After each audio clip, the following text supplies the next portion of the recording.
Everyone. This is Kalia from Marcus Evans. Thank you so much for joining us today on this webinar on future-proofing higher education, reimagining relevance, enrollment, and workforce pipelines.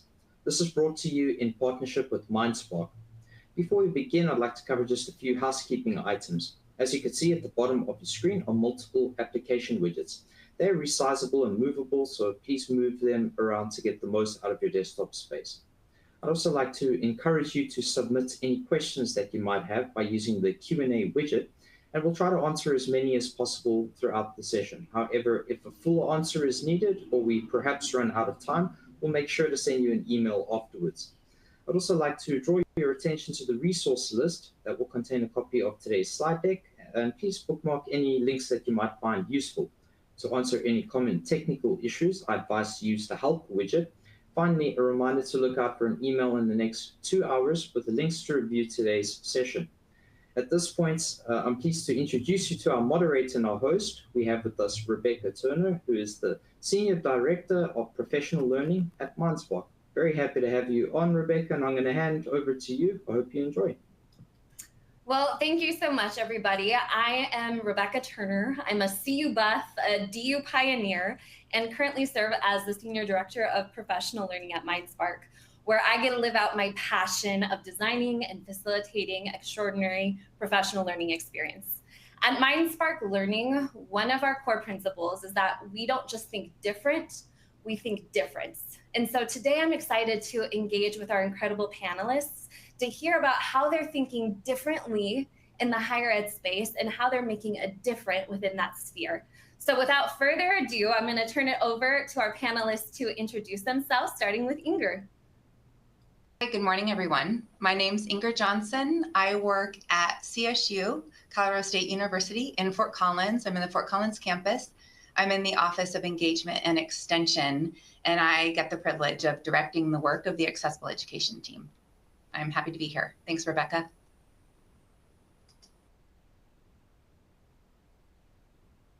All right, up next, Alison. Thanks, Rebecca. Good morning, good afternoon, everyone. My name's Alison Griffin.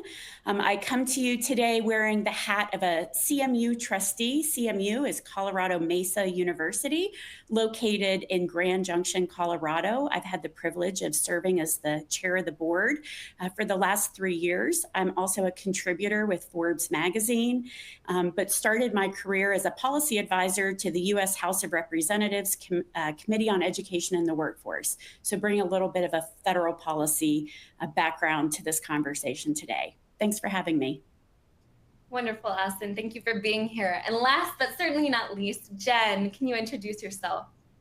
You bet. Hello, everybody. My name is Jenn Capps, and I serve as the provost, which is the vice president of academic affairs. So I oversee all the academics at Cal Poly Humboldt, which is located in Arcata, California. Super excited. Been here about 5 years. Prior to that, I served in many roles at Metropolitan State University of Denver for about 12 years. So happy to be here. Wonderful. Well, thank you to all of our panelists for joining us today. As you can tell, there's a wealth of experience and knowledge at the table, and so we're really excited to explore ideas with you. And a huge shout out to all of our listeners. Thank you for joining us today. I believe you're here probably because the title, you care, and you care about ways and innovative ideas on how to future-proof higher education in our rapidly changing world. Whether it be evolution of AI, which has grown exceedingly in the last 4 months, or the availability of quantum mechanics, it's so evident that trajectories are changing and for our students. And as people in higher education, we want to be responsive to that need. And the most crucial factor is that it can't be done alone. And MindSpark, we serve to strategically host these critical conversations through our Higher Ed Education Accelerator. Today, we're excited to learn from these panelists, and they're going to give us a taste of what this type of communication, this type of knowledge sharing can be. Within our Higher Ed Education Accelerator, it's a 6 to 9 month trajectory where we bring people from all diverse perspectives to the table to create solutions for ideas. And again, we're thinking about an agile framework. Something that we dream up today might be different in a few weeks. So really within this higher ed education accelerator, it's an opportunity for people to come to the table. And that's what MindSpark does well. We bring people to the table to host these conversations and to dream up and actualize change. So with that, we're going to give you a taste of what this table can look like in our panel today. So let's learn from a panelist and dig in. First question is all around the enrollment cliff and higher education's value proposition. I think there's been a lot of talk about enrollment numbers declining, students questioning what the value is of a degree. So, Jen, this one's for you. What bold, unconventional strategies should institutions be using to redefine their value proposition for students? Yeah, you bet. Thank you so much for the question. I think the first thing to say is that there are a lot of myths out there about higher education that are really worth combating.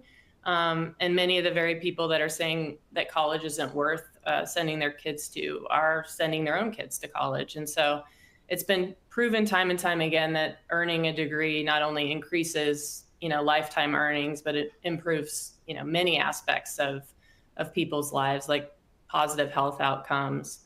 I think it is fair that higher ed has been really historically slow to move and change, and things like immediate gratification and technology and those types of things have made things at higher ed feel super, super slow. I think students are also really much more debt conscious than they were a while back, and they're not wanting to take on debt. And that's actually not a bad thing at all. And so I think meeting students where they're at and implementing strategies like guaranteeing tuition for a period of time. So we have a thing at Cal Poly Humboldt called the Green and Gold Guarantee, where students come in and if they and we guarantee that we can meet sort of the gap between what they can pay for and what they can't. And we essentially have upon admission that they can know confidently that through their time as they're seeking the degree that their tuition will be covered in that gap. I think, another thing that we implemented here is an individualized degree program. And so it's a program where students can be in charge of their degree path and create their own degree in alignment with their unique talents, their desires in terms of what their careers are. And we really partner strongly with workforce in terms of strong internship pieces, portfolio development, and those pieces. And so that's been really, really successful in terms of drawing people in and understanding what the value proposition is. And last thing I'll say is, lifetime learning access has been huge. We have a College of Extended Education and Global Engagement, which allows people with a pretty modest fee structure to be able to dip in and take coursework forever. And so they can upskill, get additional credentials, whenever that is convenient or useful to them over the course of their lifetime. So. Thank you, Jen. It was really interesting hearing you talk about that create your own degree and the relevancy of that, right? Like, what a unique take on a value proposition is the students are defining it for you. And so that takes the burden off of your shoulders and puts the onus on the students. How unique is that? I love that concept. For the second question, I'm going to kick it over to Alison. If you had to design a brand new higher ed model from scratch, sounds fun to me, without constraints, what would it look like for you?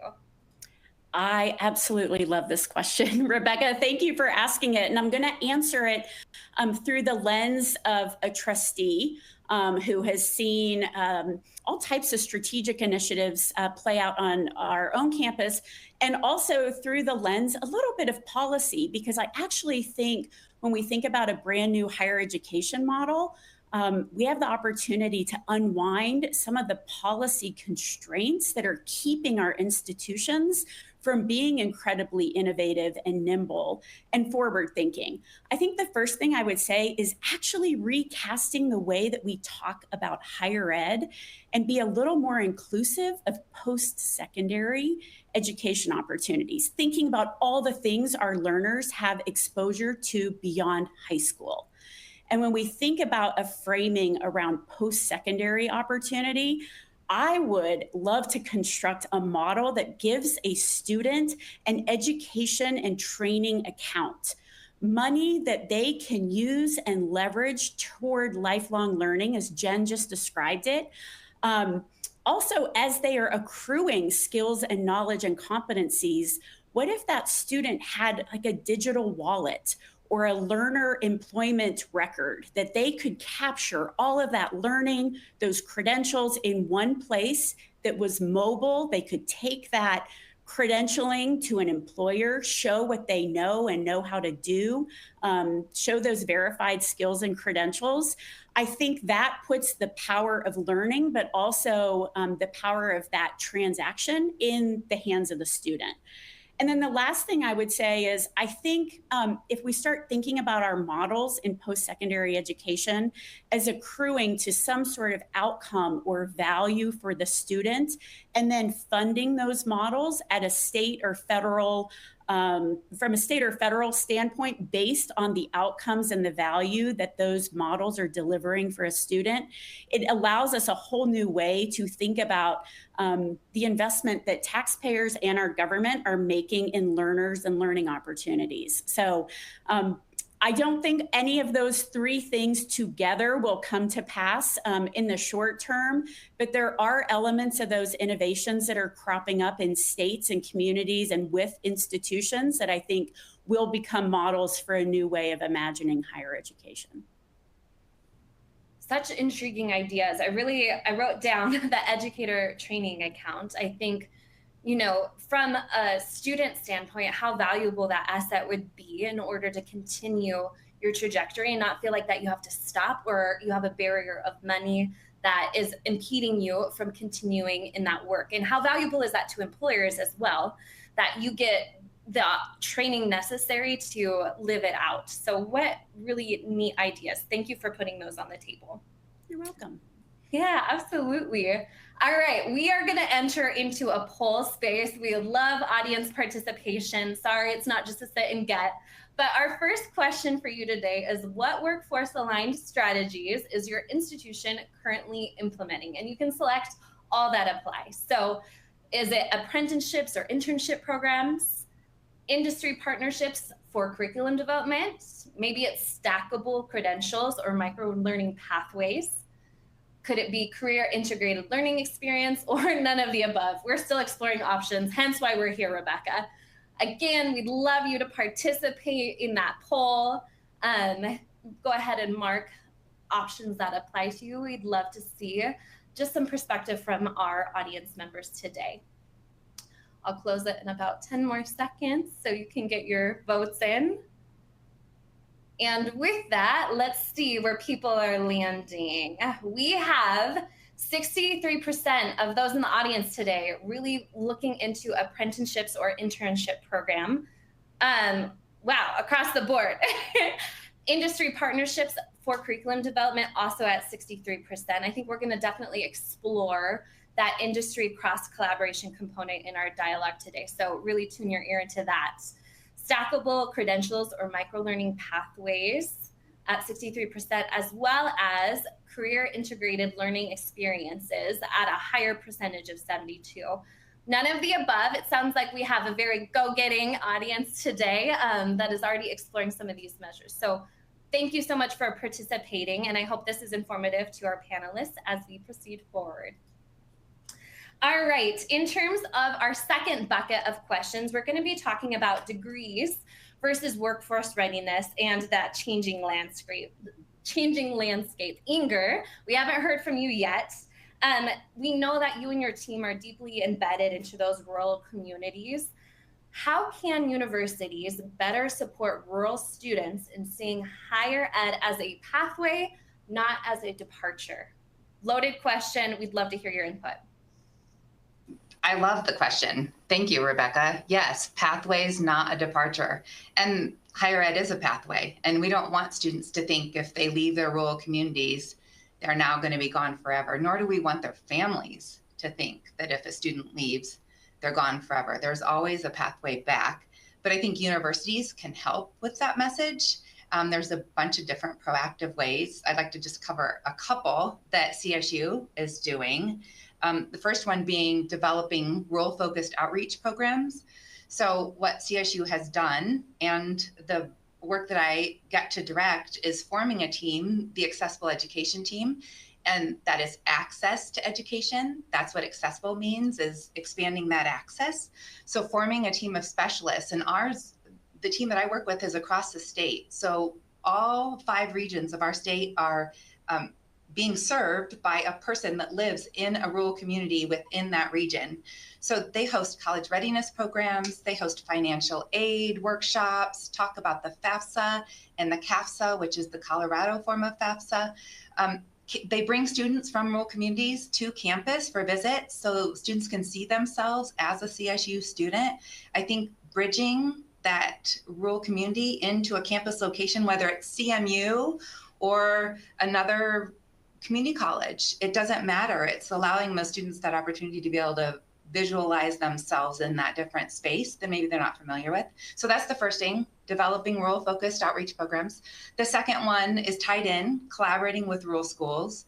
So the accessible education specialists work with high schools and community colleges in their regions so that we collectively can serve and build that awareness, and kind of like we were speaking about earlier, there is a value proposition to higher education and going to college. And forming these relationships help students and families see that from earlier on before they find themselves graduating and do I go, do I not go? So collaboration with rural schools in those areas. And then another thing that was touched on earlier, the third, offering scholarships and financial aid targeted to rural students. So CSU has 10 different scholarships that the Office of Engagement and Extension has an opportunity to manage and oversee, focused on rural parts of Colorado. So they're specifically tied to some geographic locations, which is helping us be able to go out to those counties and say, hey, this high school, we have funding available to you to break those financial barriers that may be part of what's not allowing you to think about college right now. So being proactive in breaking down those barriers before they're even figured out or found out, and some of those assumptions.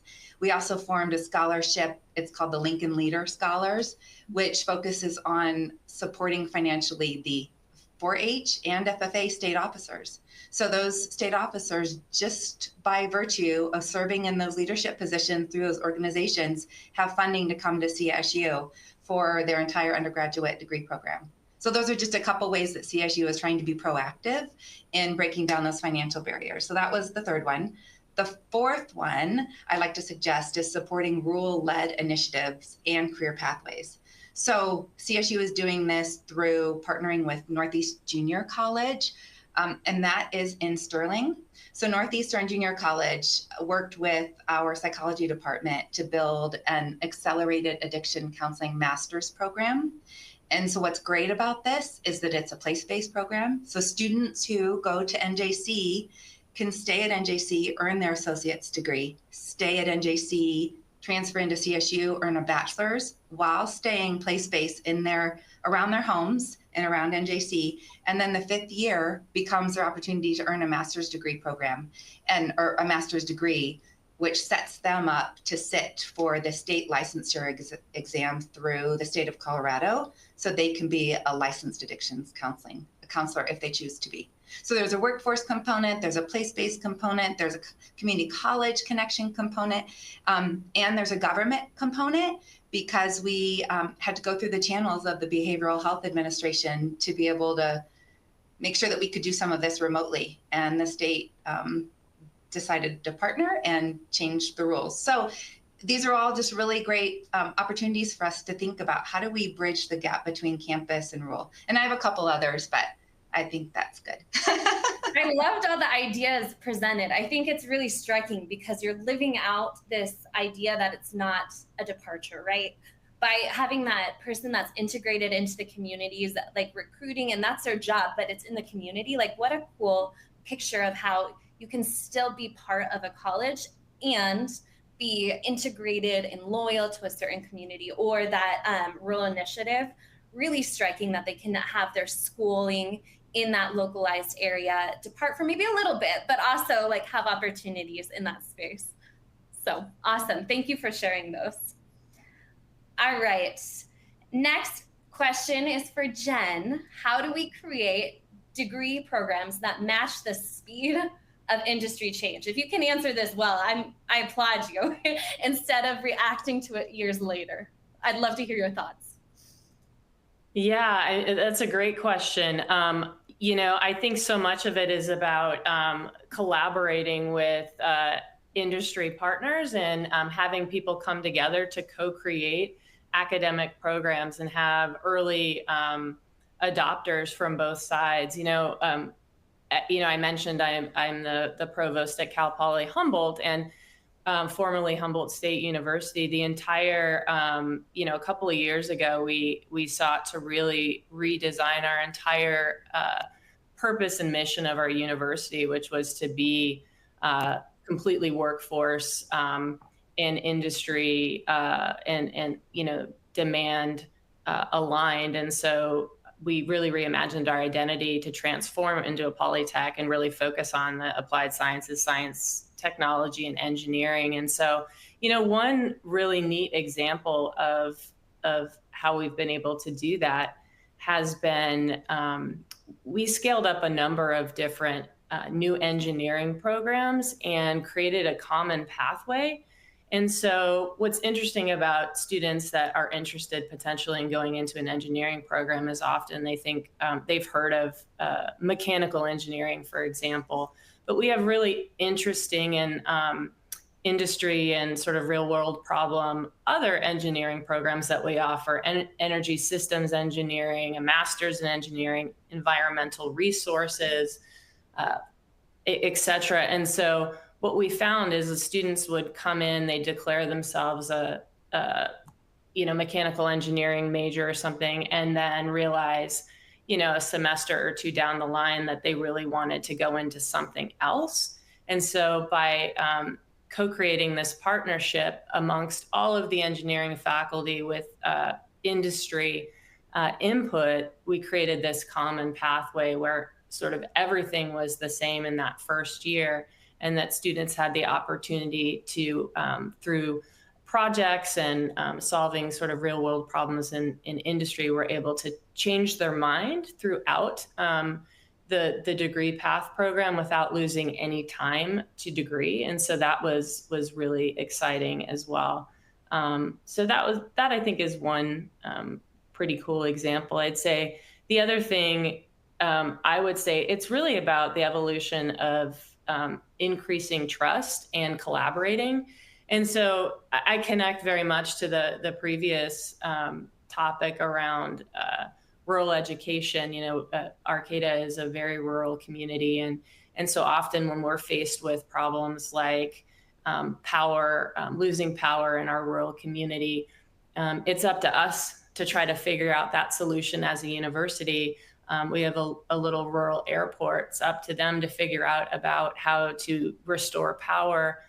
We have 13 tribal nations in this area that are trying to figure that out. And so a great example is when we all come to the table together and say, hey, how can we figure this out?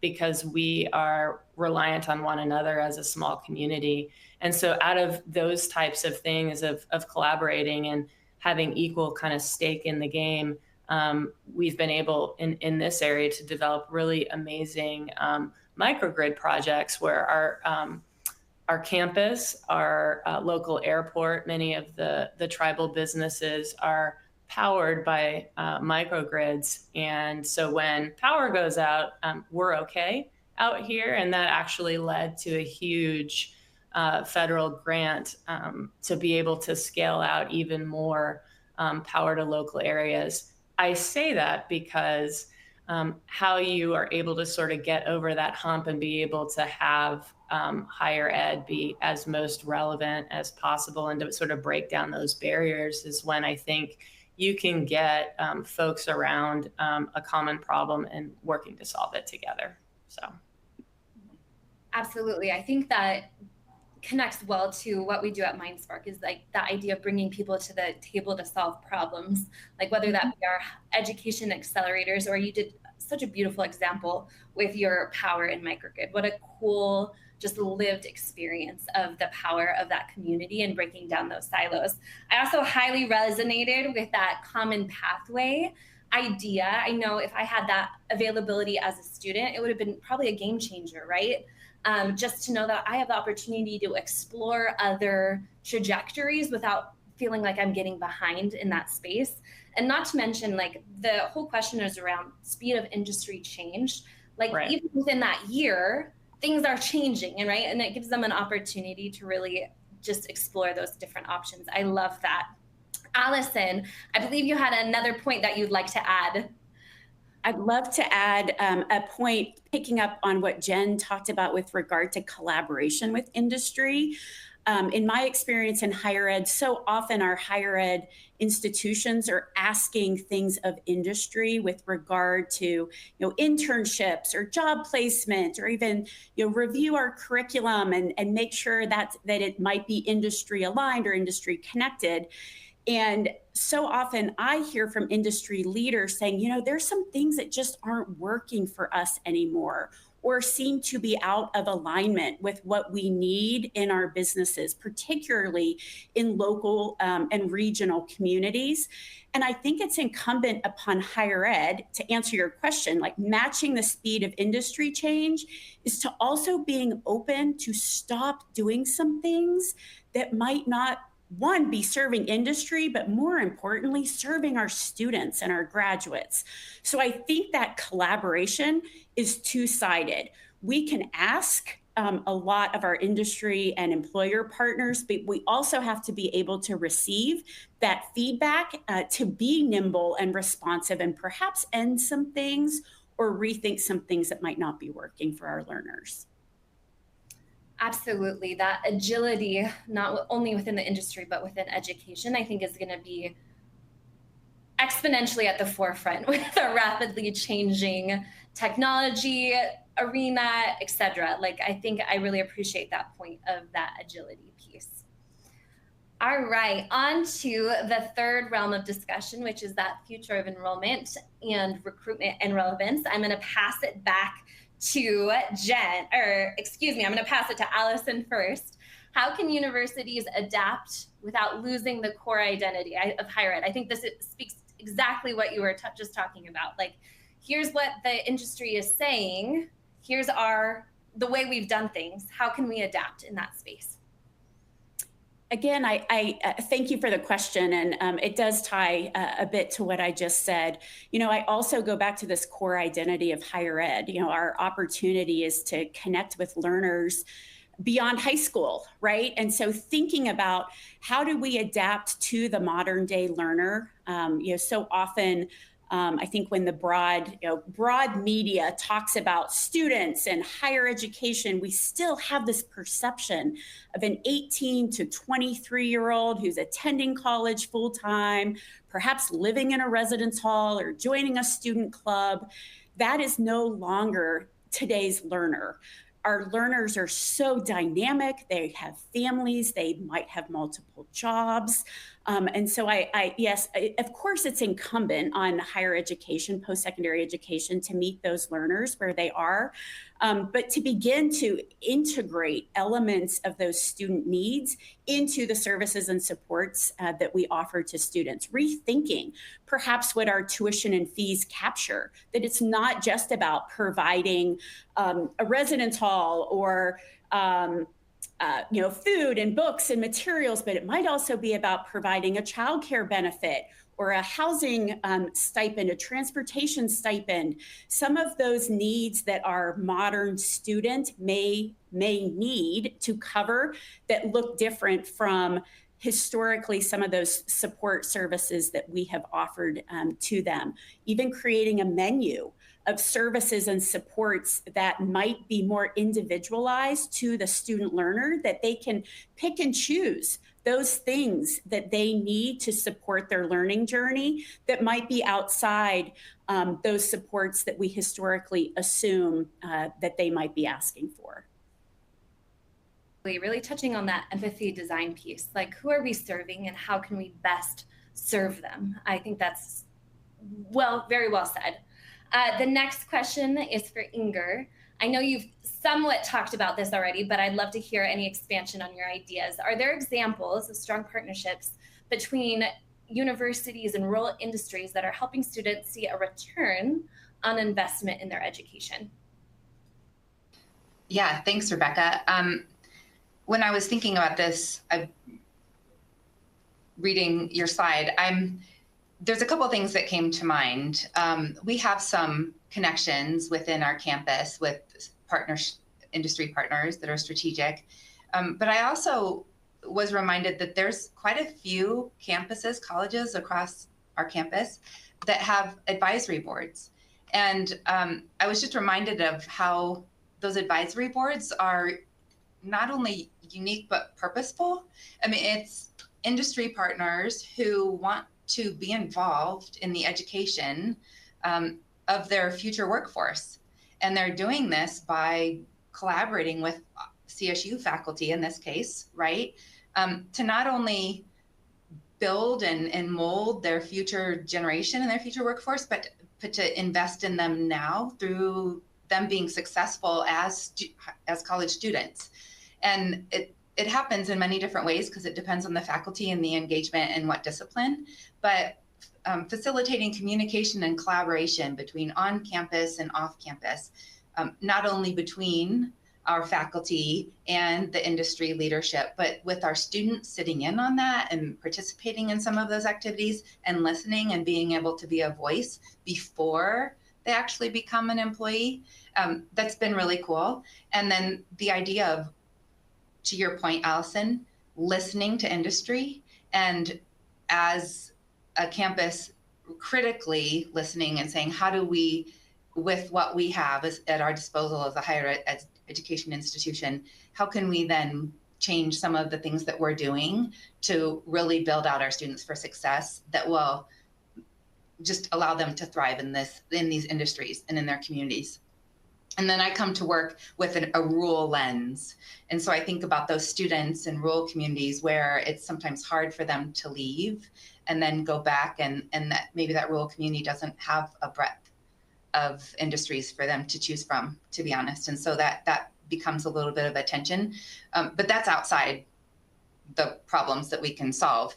But the reality is to listen to those students. So back to what you were talking about, Allison, listening to those students. What do those students really want and need from us as a higher education institution? And are we providing what they want to see themselves as far as succeeding after they graduate and achieving their dreams? And what does that look like for them? I mean, listening to that before they get here or while they're in college could be beneficial for us as a higher ed institution. And we have a really great partnership with Nutrien. Our College of Ag Sciences has a great partnership with Nutrien, and that's just one specific case study where the career pathway and programming is not only in ag, but Nutrien is taking some of our graduates and putting them into their HR and talent development pools as far as staff. So to think about our industry partnerships too, not necessarily in their focused industry area, but what makes them tick as a larger company, because we could have all kinds of graduates from our degree programs filter into a company that might be known for ag, but they have lots of other areas. So just thinking a little bit differently around some of that. So I didn't exactly answer your questions about strong partnerships between industry and universities, but maybe the mindset around how do we go about building those strong partnerships from a university perspective and listening to industry to do that. And advisory boards are a great way to start. Absolutely. I do feel like the advisory is such an organic yet strategic way to build that partnership and have all the players, whether it be the students, those in the industry, and the college, all at that table to continue that analogy for that type of conversation. So I do think that is an example of a strong partnership that you guys have been fostering. So really thank you for that insight. All right, in terms of the Higher Ed Education Accelerator, really thinking about new models for transformation, I'm gonna shift it over to Jenn. How can a Higher Ed Accelerator serve as a catalyst for breaking down those silos that we often see between K-12 education, industry, and higher education to enhance the student experience and drive our workforce development?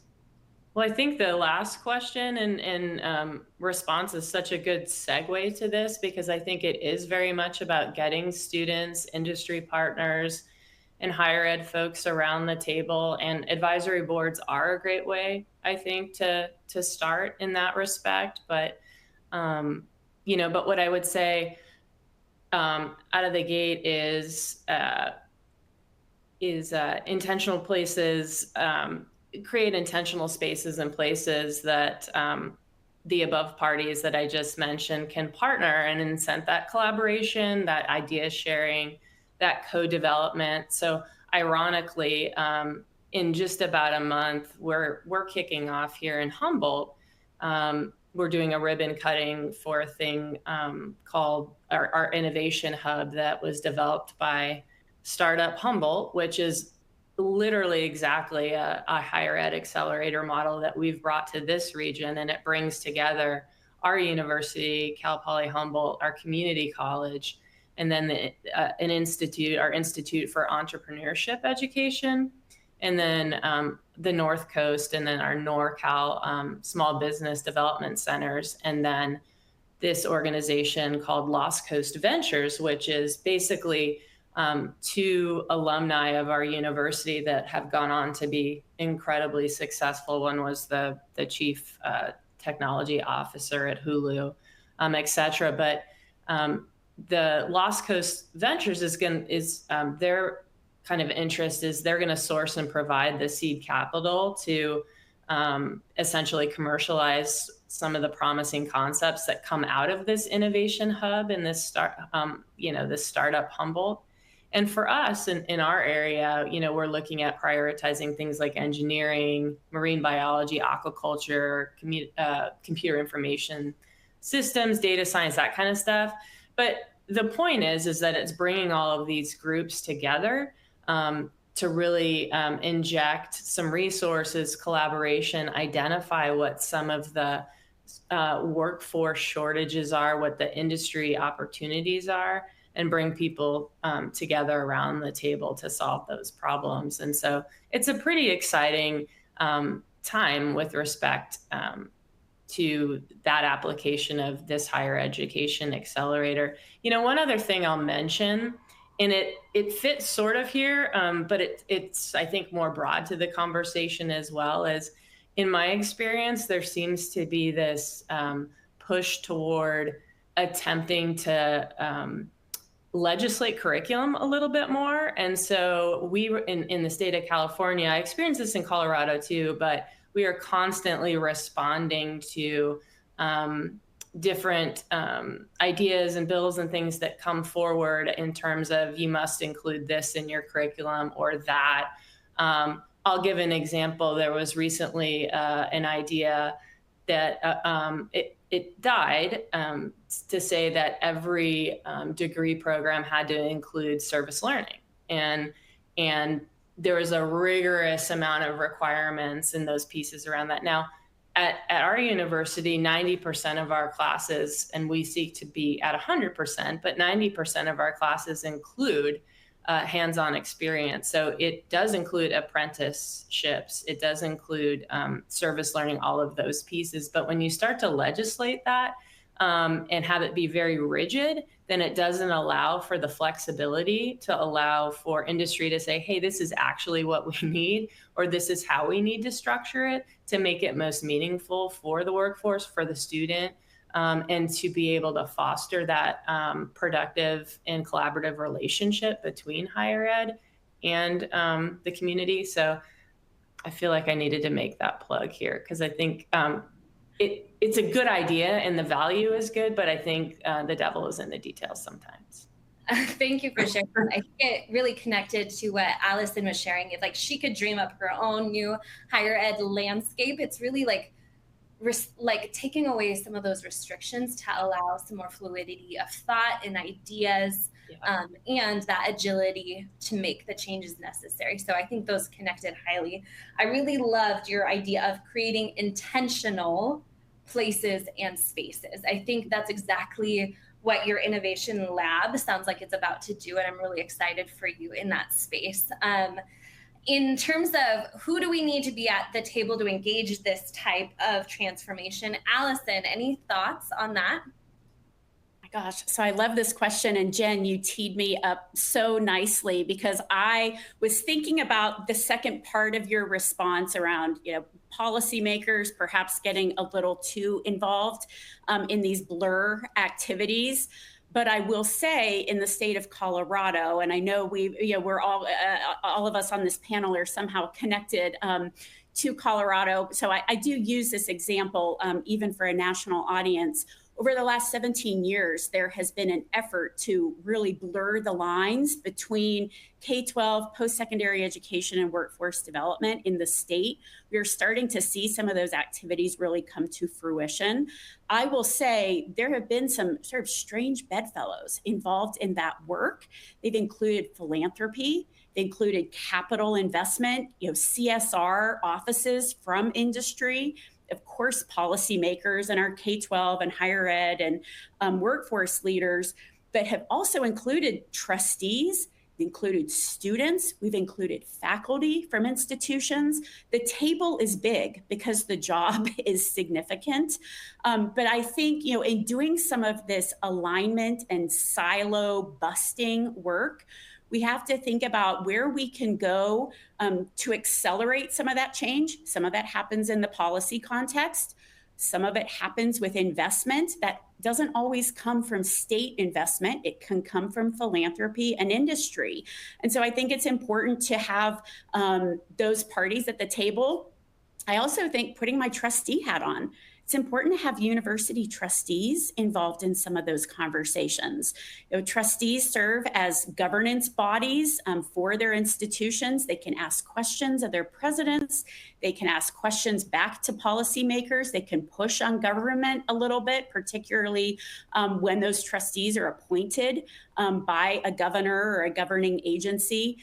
So I think that there's some parties who we may think about, but we don't always include in some of these silo busting conversations that we have seen really be advantageous in this work that's evolved in the state of Colorado over the last nearly 2 decades.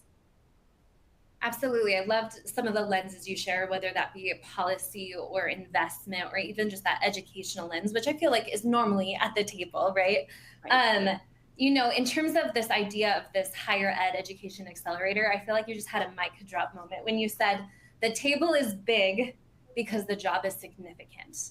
That quote is just, again, the why behind our work, right? This is our driving impetus. This is like what is making us get out of bed this morning and invest in our higher education or industry spaces, is we want to be protective members of our society and have that collaboration. Thank you so much for that quote. All right, audience, it's that time again. We've been talking a lot at you, and we would love to get some of your inputs. So for our second poll question, it is, if your institution could reimagine itself from the ground up, what would be the top priority? Is it, 1, eliminating barriers to enrollment and access? I think we've touched on that briefly. Is it increasing workforce-driven learning experiences? Maybe it's modernizing curriculum to match industry needs, or perhaps it's strengthening partnerships with the K-12 and industry. Notice that you can't select all of the above. I really want to know, and we want to know, what would be your top priority if you could reimagine your institution? I'll give you just a few more moments to go ahead and click in, and then I'll reveal the answers. Here we go. All right, so a little bit more diversity and thought in this one. Eliminating barriers, 28%, increasing that workforce-driven learning experience at 28%, Modernizing curriculum to match industry needs is a little bit lower at 14. And then again, that strengthening partnership. So maybe not diverse. We're a little across the board in this one, which I love because it's really dependent on our situation and places. All right, panelists, we are going to go into an all on board type of round. Feel free to jump in if a question is calling to you. I'd love to hear your thinking. So first, in the breaking silos and building bridges, thinking about our path forward from here. In terms of your institution and its needs, what problem would you prioritize solving first, similar to that question, and what unconventional partnerships or strategies would you explore? Is there someone that would like to take it right off the bat? I'll jump in. And I know that my colleagues face this same challenge, and we've talked about this issue before. But the idea of providing affordable housing and places for our students and our faculty to live, particularly in communities where the price of housing is incredibly high. I actually think one of our greatest challenges in addressing poverty in our country is actually the issue of being unhoused. And so when we think about providing stable and consistent housing, what sort of partnerships exist between our institutions and the communities where they reside? I'm familiar with an initiative with Colorado Mountain College, which is situated in the mountain communities, most mountain communities that people know by name: Vail, Steamboat, Aspen, very expensive communities for both students and faculty and frontline workers to live. And so there's a partnership between the college and the local county to actually co-invest in housing that is then provided to students at an affordable rate. And once those students complete their credential, those students can stay in that housing, particularly if they take a job in a frontline industry that's supported by the local community. And so, what kinds of opportunities or scalability might happen from an example like that, even in an urban environment where we could tap facilities that are going unused to help support housing our students, faculty, and frontline workers? Thank you for sharing. Anyone want to add on or add additional insight in terms of this question? I would just add, as I was mentioning about the transition of our university, we've been fortunate to receive some resources to support building some infrastructure in terms of housing to be able to house more of our students. That has been a huge barrier for attracting students and faculty and staff to the university, and then maintaining them. But we are seeking, partnerships with, we do a lot of with frontline workers around our region in terms of firefighters and healthcare workers and those pieces. And so while we are completing the work of this monumental housing project for our students, there is dedicated space that we're exploring sort of opportunities to partner with the community in terms of transitioning, similar to what Alison was sharing. And so I think that is really spot on. I think the other thing I would say is just a little bit more philosophical, I think, of sort of breaking the narrative of being an exclusive, restrictive university is better. I despise that narrative, actually. My take is more create access at all costs and then figure it out on the back end. That it is far more prestigious, I think, to be an institution that leans into, I say a lot of, our university defines ourselves by who we include and not who we exclude. And rather, let's create pathways to include people and then figure out how to support their success. And so the days of creating, visible and invisible barriers, and that's a badge of honor to keep people out is not where it's at, in my opinion. It does create, additional work and expense on the other side, because then we bring in students at all levels of readiness, and then trying to support and navigate that can be more unique, I think, and more complex. But I think it's what higher ed needs to take responsibility for, because that's what's best for people, for families, and for communities. What an interesting way to flip the script on this idea of prestige being an inclusive as an exclusive model in universities. That's something that I'm going to have to think on a lot, and I feel like there's a lot of value in that sentiment. For the second question, we've talked a lot about like workforce and connecting to the workforce, but my question for you is, what is higher ed getting wrong about partnerships with K-12? Maybe lean a little bit more on the quick K-12 lens, and what would be the first step to fix it?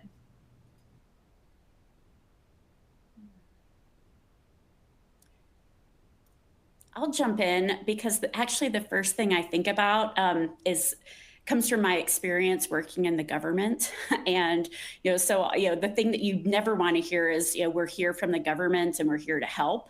I think post-secondary leaders going to our K-12 institutions, schools, districts, and saying we're higher ed and we're here to help.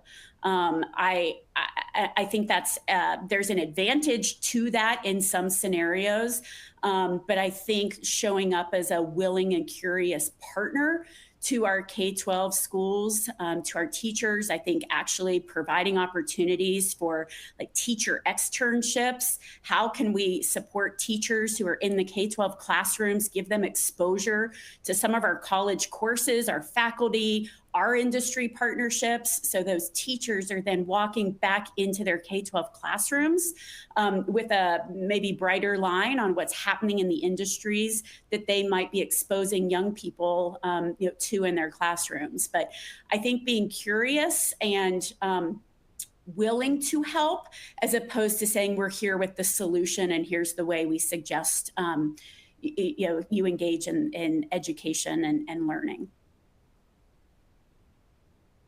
If I could jump in and piggyback off of that, Alison, I completely agree with you. And thank you for bringing up the kind of like the college going out and saying, here we are, we're ready to help you and fix, flipping that script a little bit and saying, here we are, we're ready to critically listen and then take action in response to what we're hearing from you. I think that could be very meaningful. It would empower whoever we're listening to and give them voice, and then they're being heard and seen, and then we have an opportunity then to build that bridge and that relationship and truly invest in them and the community and whomever that person is. Our team has started investing in rural high school counselors and rural educators, because in rural parts of Colorado there's not necessarily a high school counselor. It's the athletic coach and the high school counselor and the math teacher all wrapped in one. So we're trying to bring those adult educators to campus. Just like you said, Alison, with industry, allow someone to experience that industry so they have boots on the ground and really understand it. Same thing with campuses. Invite your educators to campus. Don't assume they know what college is. Don't assume that, it's been a minute for me, so college looks different. So maybe that's the assumption we should make, is to invite people into our space on a college campus and talk to them about how can we serve you? How can we benefit you for continued learning as an adult, but also what do you need to support your students better? And could be open up all kinds of opportunities there. Thanks for bringing that up, Alison. Yeah, I loved both of those points. I think just that notion of getting more curious, I think is going to serve us in higher education. It's going to serve K-12. It's going to serve industry. And I think, again, that's where that cross collaboration and breaking down those silos is so imperative for the work that we need to go forward. All right, we are going to go into a lightning round. I'm going to ask a question, and I want all three of our panelists to respond to it. So, what does future-proofing look like for universities that want to build stronger pathways for students over the next decade? A lightning round. We'll go ahead and kick it off with Alison. All right. So future-proofing for me is being very clear about what higher education is asking students to be prepared for as they come into a post-secondary experience. And so that extends back to reaching back to our K-12 partners. It's very clear and less elitist, more inclusive on how to enter into the post-secondary education system. Hopefully that comes with some degree of dual or concurrent experience while students are still in high school. Thank you, Allison. Tossing the ball over to Jenn.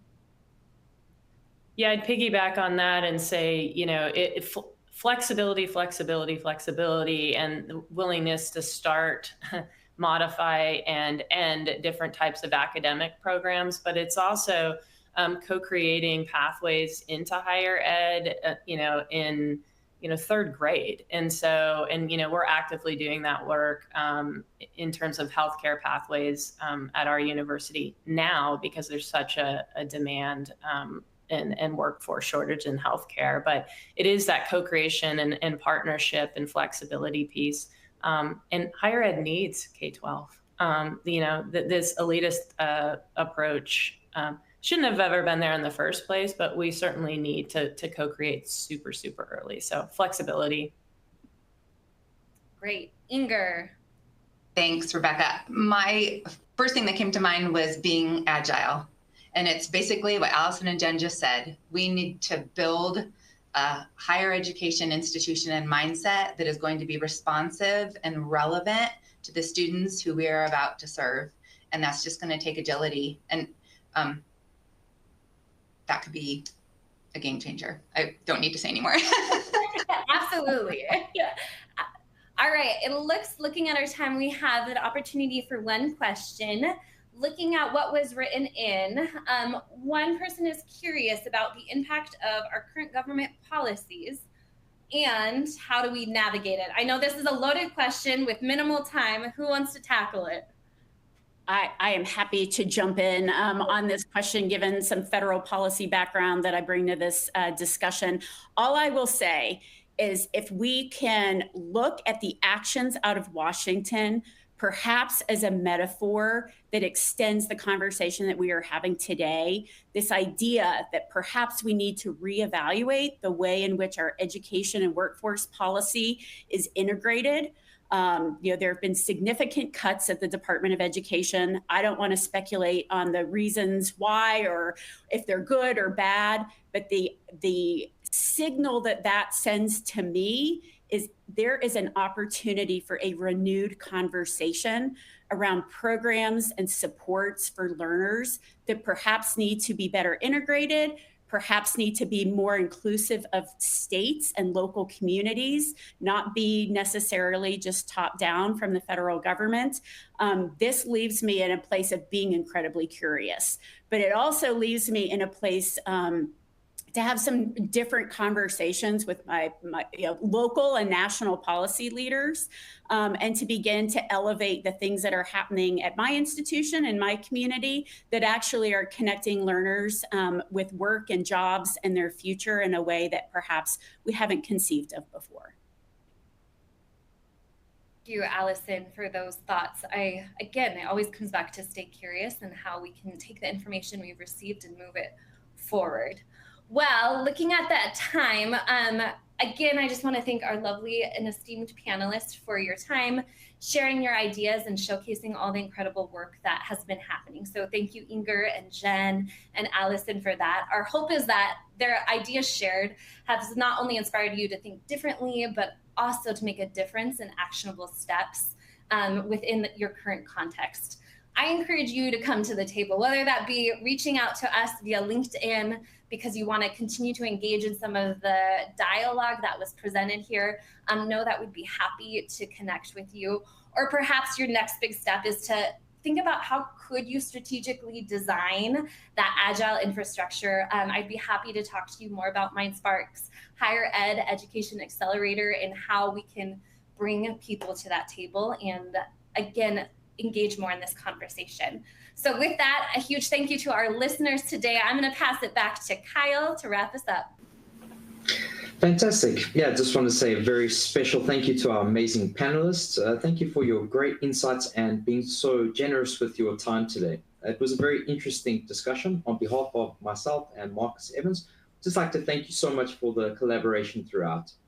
To turn things to the audience quickly, we'd just like to thank you for all your great questions and comments that came in. We weren't able to get to all of them. We'll make sure to send you an email afterwards. I think it's a proof of a very insightful discussion, so thank you very much. A reminder to look out for an email within the next 2 hours with links to review today's material, and we'd love to hear your feedback about what you thought about today's webinar. A survey will pop up on screen in just a moment. We really appreciate any comments that you might have. On behalf of MindSpark and Marcus Evans, I'd like to just thank you so much for joining us today and hope to see you again at future events. Thank you, everyone. Have a lovely day further. Thank you.